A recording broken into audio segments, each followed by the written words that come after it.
Assalamualaikum warahmatullahi wabarakatuh.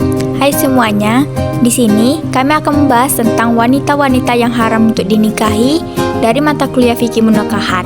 Dengan beranggota saya sendiri, Maisasra Nabila dengan NIM 12320 424670, dan saya Zelika Maharani dengan NIM 12320 42377. Latar belakang.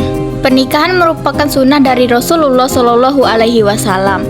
Namun, tidak semua perempuan itu boleh dinikahi oleh seorang laki-laki, karena dalam hukum syarak telah ditetapkan bahwa ada beberapa golongan yang haram untuk dinikahi. Maka dari itu, pemateri mencoba untuk menjelaskannya haram dari pernikahan yang berjudul wanita-wanita yang haram dinikahi. Pada pembahasan kali ini, kami bakal membahas tentang yang pertama, wanita yang haram dinikahi karena hubungan darah atau nasab.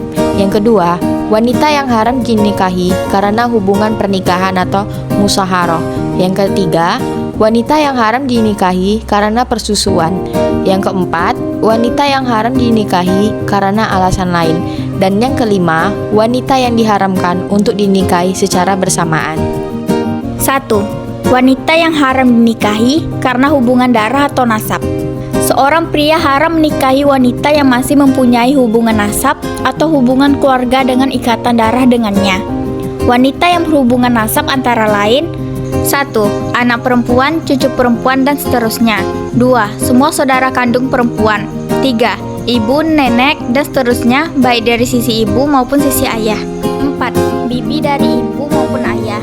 5. Anak perempuan dari saudara perempuan maupun laki-laki, serta seterusnya. Perlu juga dicatat bahwa seorang pria halal untuk menikahi sepupu perempuannya. 2. Wanita yang haram dinikahi karena hubungan pernikahan. Ketika suatu pernikahan terjadi, maka akan terbentuk hubungan kekeluargaan yang disebut sebagai musaharoh. Orang-orang di dalam hubungan ini juga haram dinikahi. Berikut beberapa orang yang dimaksud. Yang pertama, ibu dari istri, nenek dari istri, dan seterusnya. Yang kedua, istri dari ayah, istri dari kakek, dan seterusnya. Yang ketiga, istri menantu, istri cucu menantu, dan seterusnya. Dan yang keempat, anak istri, serta semua keturunan perempuannya. 3. Wanita yang haram dinikahi karena persusuan atau rodoah, yaitu jika seorang pria dan wanita menyusu kepada orang yang sama, maka terbentuklah hubungan saudara sepersusuan. Hubungan ini membuat seorang wanita haram dinikahi oleh pria tersebut.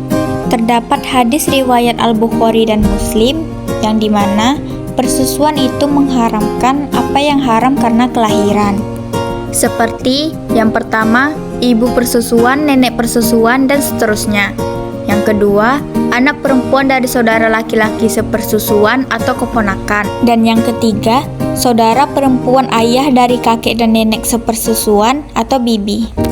4. Wanita yang haram dinikahi karena alasan lain.